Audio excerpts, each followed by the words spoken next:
온 마을을 집어삼킬 듯한 폭우 속 하얀 비늘이 반짝이며 떠내려오고 있었습니다. 처음엔 고무줄인 줄 알았죠. 그것은 무언가를 애타게 응시하던 흰 구렁이였습니다. 죽어가던 구렁이를 살려준 남자. 그리고 그 다음 날 마을 어귀에서 일어난 기이한 사건. 지금부터 그 믿을 수 없는 이야기의 시작입니다. 시청 전 감사합니다. 댓글 한 줄로 마음을 밝혀주세요. 복만은 그날도 평소처럼 바람보다 일찍 마당을 쓸었다. 비는 아침부터 슬금슬금 내렸고 낮이 되자 굵어진 빗줄기는 장독대 옆 고인 물을 톡톡 두드렸다. 마당 끝 느티나무 아래 오래된 쇠지게 하나가 비 맞은 채 놓여 있었고 그가 모은 폐지는 이미 젖어 있었지만 그는 개의치 않았다. 버릴 거면 마르기 전에 버려야지. 중얼임은 허공으로 퍼졌고 집 안엔 여전히 라디오만 웅웅거렸다. 방 안쪽에는 아내의 영정 사진이 놓여 있었다. 사진 속 웃음은 여전히 따뜻했지만 지금은 말 한마디 없이 봄, 여름, 가을, 겨울을 넘기고 있었다. 자식들은 오지 않았다. 명절에도 생신에도. 처음 몇 년은 연락을 기다렸지만 지금은 우체통에 잎사귀 하나 떨어지는 소리에도 놀라지 않게 되었다. 매일 이 시간이면 복만은 마루 끝에 앉아 앉은뱅이 책상에 손을 얹는다. 무릎 위엔 바느질 실이 닿은 듯한 아내의 묵주 팔찌가 놓여 있었고 자식에게 물려주고 싶었지만 줄 손이 없었다. 그래도 그는 매일 그걸 닦았다. 이건 너 말고는 못 받아. 혼잣말은 늘 사진 앞에 멈췄고 마루엔 또 빗물이 떨어졌다. 밤이 되자 바람은 새졌고 지붕은 바르르 떨었다. 복만은 무릎을 덮은 담요를 고쳐 덮고 잠들 준비를 하려 했지만 그때 들렸다. 바람 속에 섞인 울음 같은 소리. 먼저는 깡그리한 바람이 창호를 스치고 지나가는 소리인 줄 알았다. 하지만 분명했다. 물에 젖은 무언가가 끌려가는 소리, 그리고 마치 아이가 훌쩍이는 듯한 낮고 길게 끊기는 울음. 복만은 한참을 가만히 앉아 있었다. 그러다 손전등을 들고 비옷을 입었다. 마당문을 열자 비는 허리께까지 튀었고 어둠은 깊었다. 그는 개울 따라 난 좁은 길을 내려갔다. 소리는 바위 옆 풀숲 아래서 났다. 그곳에 흰 무언가가 또아리를 푼 채 움직이고 있었다. 빛을 비추자 구렁이었다. 세상에 새 발은 좋게 되는 길이, 빛에 젖은 비늘, 그리고 상처 입은 옆구리. 하지만 그 눈빛은 이상했다. 공포가 아니라 마치 울고 있는 눈처럼 무언가 말하려는 듯했다. 복만은 가만히 앉았다. 잠시 숨을 고른 뒤 상처를 가늠했다. 내가 미쳤나 근데 넌 왜 이렇게 얌전하냐? 그는 조심스레 이불을 풀어 허리에 감고 구렁이를 둘러엎었다. 빗속을 걸으며 그는 혼잣말처럼 중얼였다. 사람도 버려지면 아프다. 짐승도 아프겠지. 그리고 그날 밤 흰 구렁이는 복만의 집 마루 밑에 머물게 되었다. 밤새 비가 그치지 않았다. 복만은 대청 끝에 무릎을 꿇고 소주에 약초를 탄 헝겊으로 구렁이의 상처를 닦았다. 흰 구렁이는 놀라울 정도로 얌전했다. 숨결은 느리고 미약했지만 눈동자는 또렷했다. 그는 말없이 상처 부위를 감싸며 가끔씩 혼잣말을 흘렸다. 이놈 참 사람이었으면 고맙다 했을 텐데. 마루 밑 장독대 옆에 낡은 이불을 펴고 그는 조심스레 구렁이를 눕혔다. 지프로 만든 방풍 틈 사이로 바람이 스며들었고 구렁이의 몸엔 천천히 온기가 돌기 시작했다. 다음 날 아침 복만이 장독대 옆에서 장화를 신으려 할 때 누런 개 한 마리가 문 앞에 앉아 구렁이를 향해 으르렁대고 있었다. 복만은 조용히 손을 들어 개를 쫓았지만 동네에서 들리는 웅성거림은 금세 커졌다. 밤새 누가 장독대 밑에 뭔 놈을 들였대. 흰 구렁이래, 흰 거. 우리 어릴 때 들었지? 재수 없는 거라잖아. 마을 사람 몇이 울타리 밖에서 수군거렸고 누구는 창호에 부적을 붙이고 갔다. 복만은 그 말들에 반응하지 않았다. 손에 쥔 대나무 빗자루를 마당에 내려두곤 구렁이가 잠든 곳으로 향했다. 구렁이는 여전히 말없이 누워 있었지만 몸을 약간 더 말아 웅크린 채 숨을 쉬고 있었다. 너 사람보다 낫다야. 말도 안 하고 말기는 다 알아듣고 복만은 그렇게 또 하루를 보냈다. 비는 멎었지만 장독대 위엔 물방울이 여전히 맺혀 있었다. 그날 밤 마을 장로가 찾아왔다. 복만과 같은 연배였으나 집집마다 제사 지내고 무덤 돌보는 일을 도맡아 해온 이였다.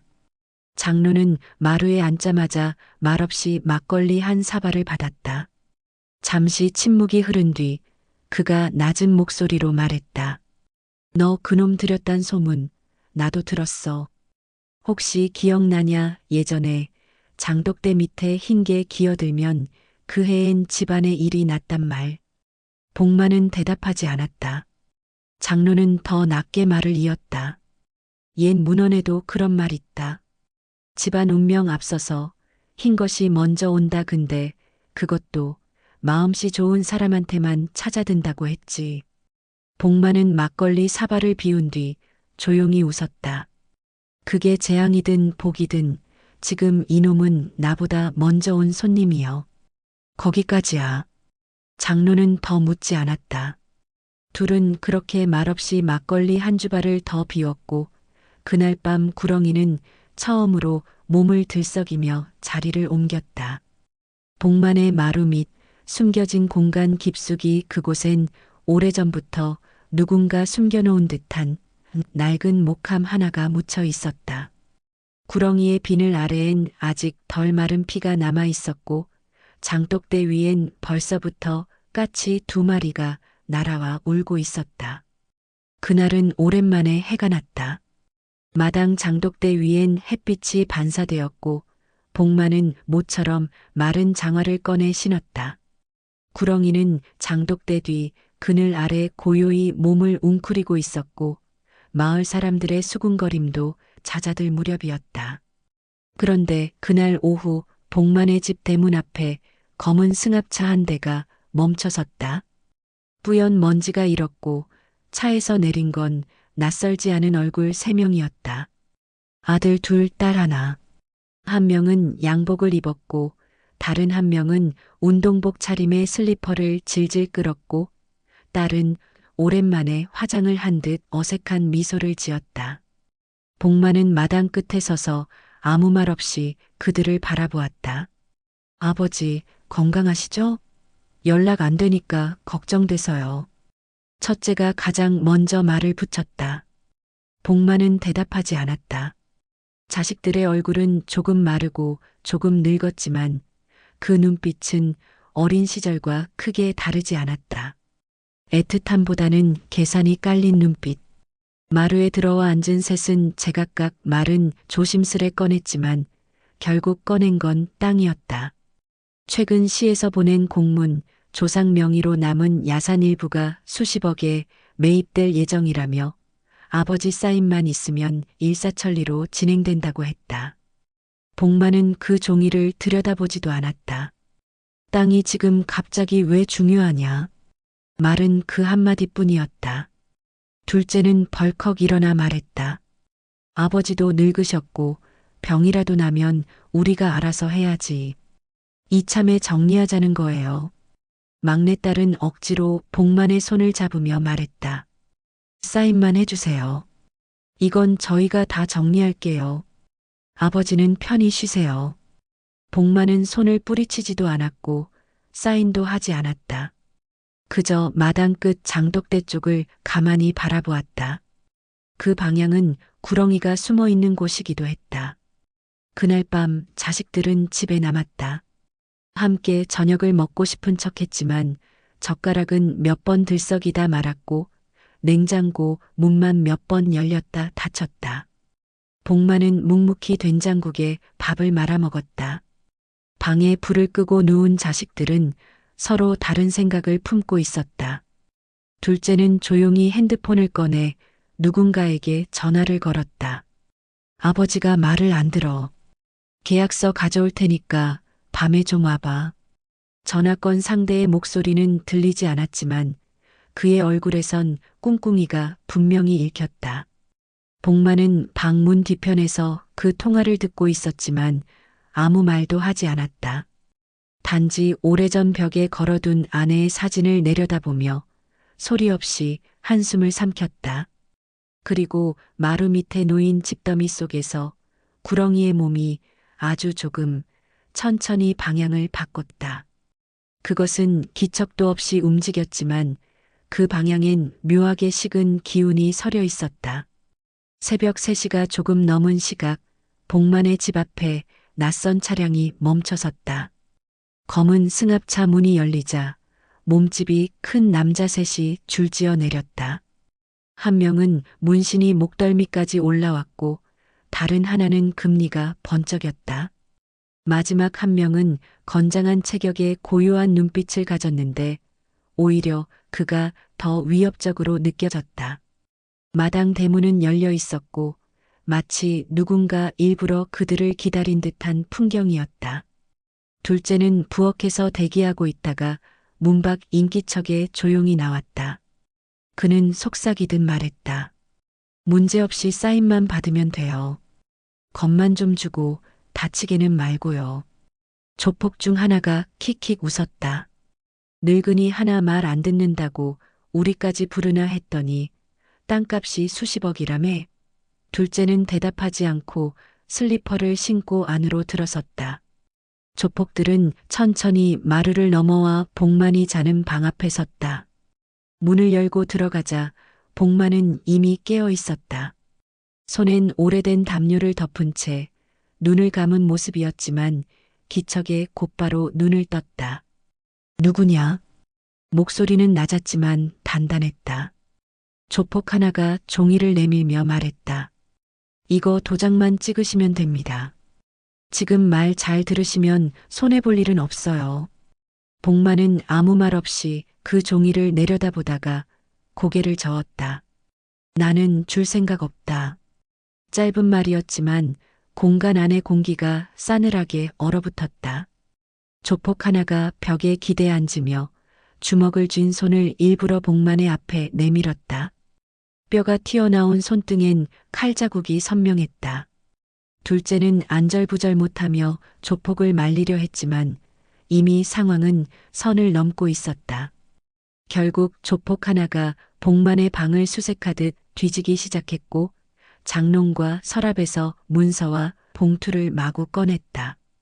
구석에 모셔둔 아내의 사진도 바닥에 떨어졌다. 복만은 그 순간 이불을 걷고 일어나 바닥에 떨어진 액자를 조용히 주워들었다. 건드릴 게 있고 아닐 게 있다. 그 말에 조폭이 조용히 웃었다. 그럼 맞아야겠네. 그리고 바로 다음 순간 복만의 어깨를 잡은 손이 문득 멈췄다. 집안 어딘가에서 이상한 소리가 났기 때문이다. 마당에서 무언가 질질 끌리는 듯한 축축한 소리. 조폭들은 고개를 돌렸고 둘째는 창문으로 급히 밖을 내다보았다. 그러나 아무것도 없었다. 대신 마루 및 장독대 옆엔 찢겨진 집자리와 허물 하나가 남겨져 있었다. 마치 누군가가 자리를 비운 뒤 껍질만 남기고 떠난 듯한 흔적. 조폭 하나는 흠칫하며 뒷걸음질 쳤고 다른 하나는 지네끼리 장난이야라며 웃었지만 말끝은 떨리고 있었다. 결국 종이는 가져간 채 조폭들은 철수했고 둘째는 한밤중 혼자 남겨진 집안에서 어머니 사진을 정리하며 눈을 피했다. 복만은 아무 말 없이 마루 끝에 앉아 있었다. 그리고 그날 밤 구렁이는 집에서 사라졌다.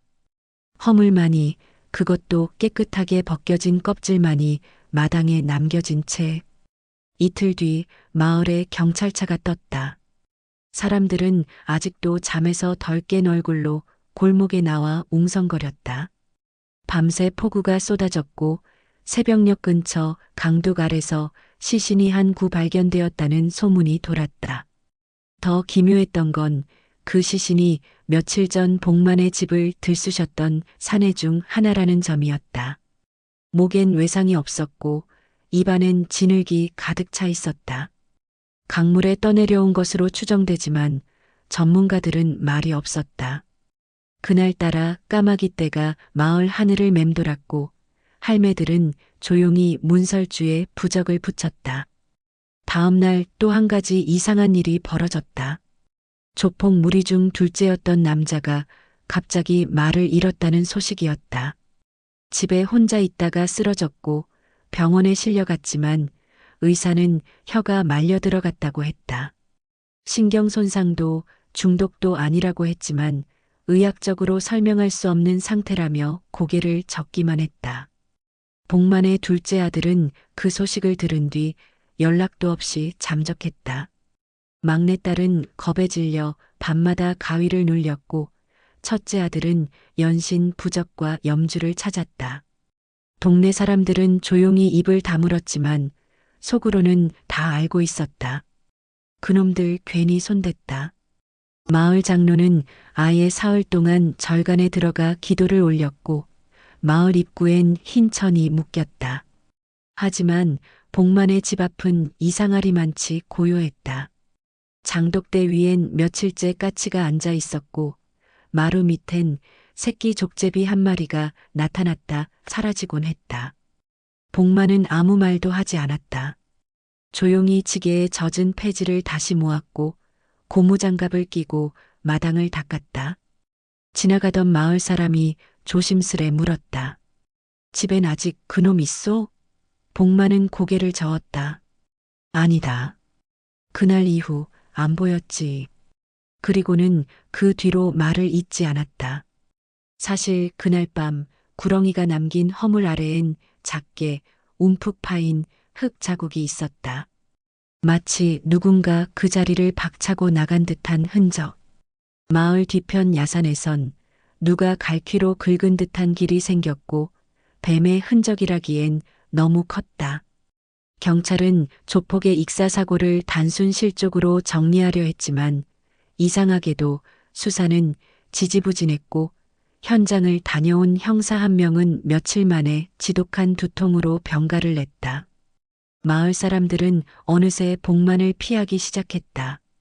누구도 그의 집 앞을 지나가지 않았고 소문은 곧 신화처럼 번졌다. 그 집에선 뭔가 깨어났대. 복만은 여전히 말이 없었지만 가끔씩 마루 끝에 앉아 장독대를 오래 바라보았다. 마치 누군가 다시 돌아올 것을 아는 사람처럼. 그리고 그날 저녁 마당 모퉁이엔 구불구불한 무늬 하나가 희미하게 찍혀 있었다. 마치 커다란 몸이 한 바퀴 돌아 누운 듯한 자국. 복만은 소리 내지 않고 웃었다. 그리고 혼잣말처럼 중얼였다. 사는 것도 죽는 것도 다 이유가 있는 거지. 조폭 사건 이후 자식들은 며칠간 연락이 없었다. 대신 집 앞엔 이상한 기척들이 생겼다.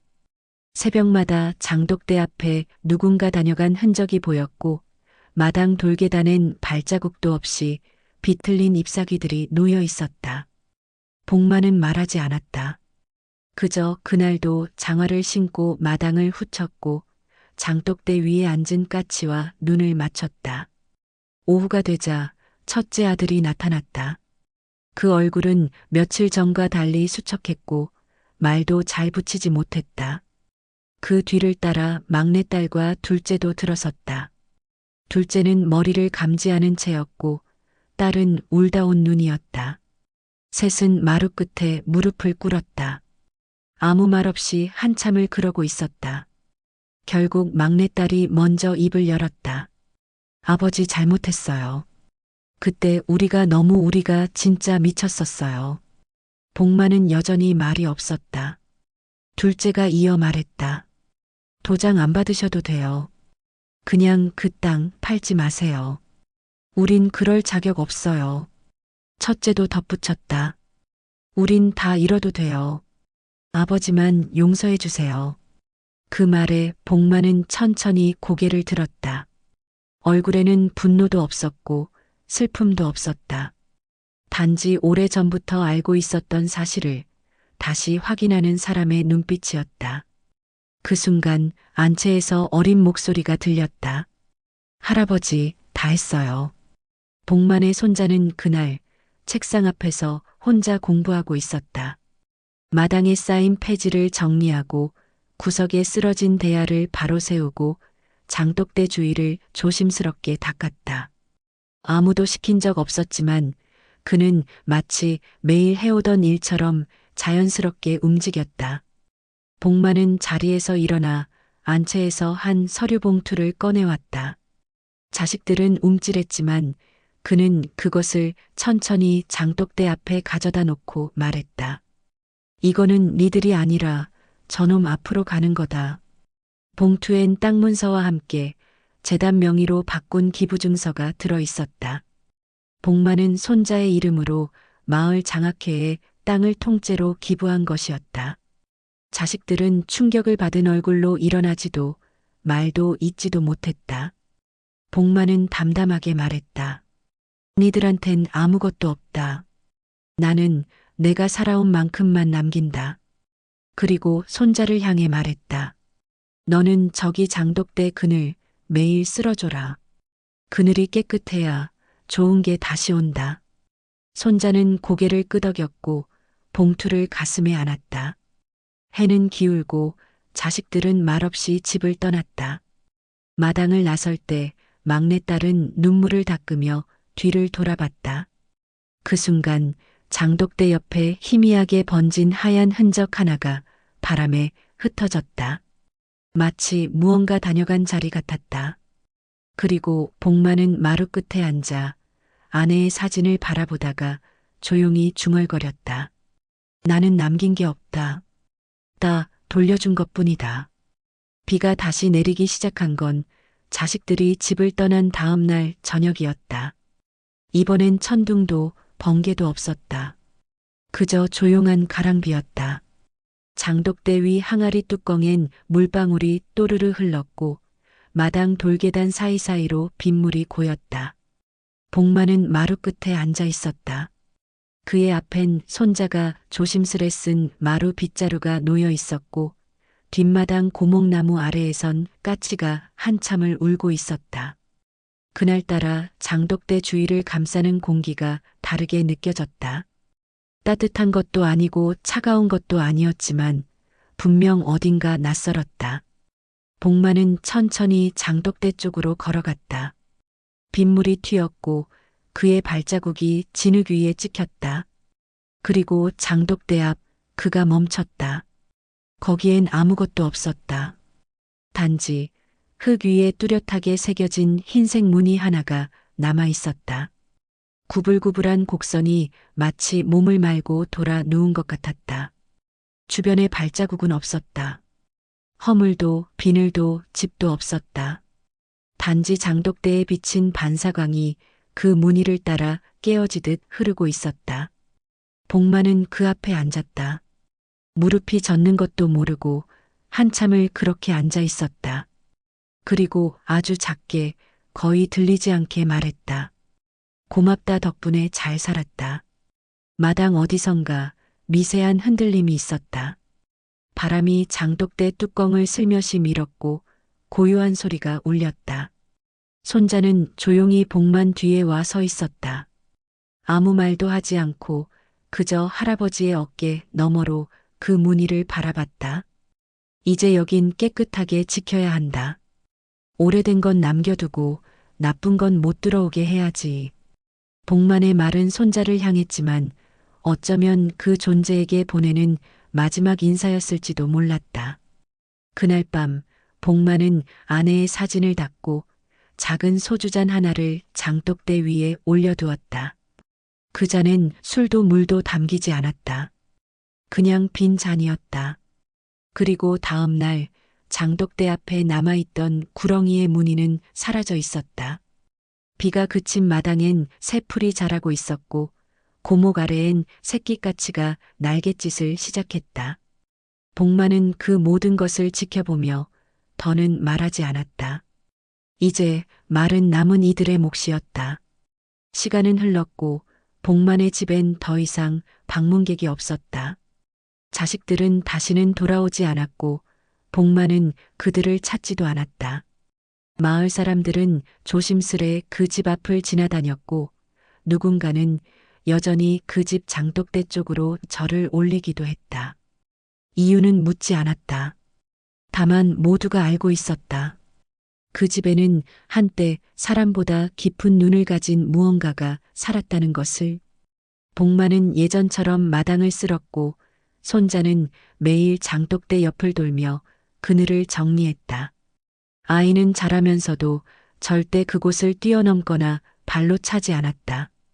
누구도 가르친 적 없었지만 아이는 어른들보다 조용히 배웠다. 복만은 말수가 줄어들었고 때로는 장독대 앞에서 오래 서 있었다. 무릎이 아픈 날도 허리가 굽는 날도 그 자리만은 놓치지 않았다. 그리고 어느 날 조용히 방 안에서 눈을 감았다. 장례식엔 마을 어르신들과 아이의 선생님, 그리고 몇 명의 낯선 이들이 다녀갔다. 누군가는 말하길 도시에서 우연히 이 이야기를 들은 사람들도 일부러 찾아왔다고 했다. 그가 남긴 땅은 마을 어린이들을 위한 장학재단으로 운영되었고 집은 작지만 단단한 공동도서관으로 바뀌었다. 그러나 장독대는 그대로 남겨졌다. 누구도 그걸 치우지 않았다. 심지어 마루 밑 그 허물도 그대로 보관되었다. 아이는 훗날 어느 잡지에 이렇게 썼다. 어릴 때 마당엔 무늬가 있었고 그 무늬는 우리 집을 지켜줬다. 나는 그것이 뱀이라고 믿지 않는다. 그것은 사람보다 더 사람 같았다. 나레이션은 천천히 마지막을 정리한다. 욕심은 피를 부르고 은혜는 기적을 남긴다. 그 집엔 한때 흰 구렁이가 살았고 누군가는 그것을 괴물이라 불렀고 누군가는 그것을 신이라 불렀다. 하지만 복만은 끝까지 단 한 번도 그 존재를 이름 짓지 않았다. 그는 단지 이렇게 말했다. 내가 살린 게 결국 날 살렸구먼. 그 말이 전설이 되었고 복만의 집은 사람들 사이에서 이렇게 불렸다. 흰 것의 집. 인연은 떠나도 흔적은 남는다. 그리고 그 흔적은 때때로 사람보다 더 깊은 이야기를 남긴다. 우연이란 이름으로 다가온 존재가 사실은 당신을 오랫동안 지켜보던 운명이었다면 믿으시겠습니까? 그날 폭우보다 더 깊은 울림을 남긴 하얀 존재의 시선은 단순한 구원의 기적이 아니었습니다. 혹시 당신도 삶 속에서 한 번쯤 말없는 구원자를 만난 적 있으신가요?